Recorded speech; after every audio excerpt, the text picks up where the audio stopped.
varsan, yaxşı ki tanınmışam.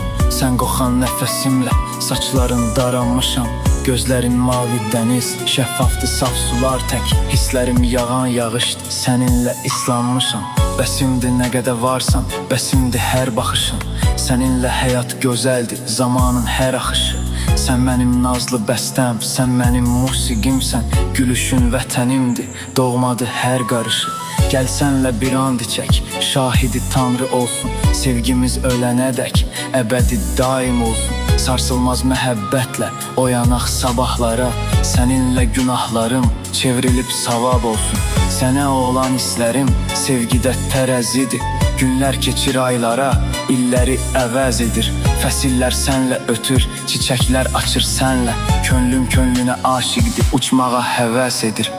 Sənə olan sevgim könül sesindir. Bir xəzan çağında yaz həvəsimdir. Yanımda sən olsan mənim bəsimdir. Yaxşı sən varsan sevirəm səni. Sənə olan sevgim könül sesimdir. Bir xəzan çağında yaz həvəsimdir.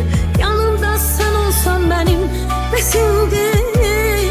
Yaxşı sən varsan sevirəm səni.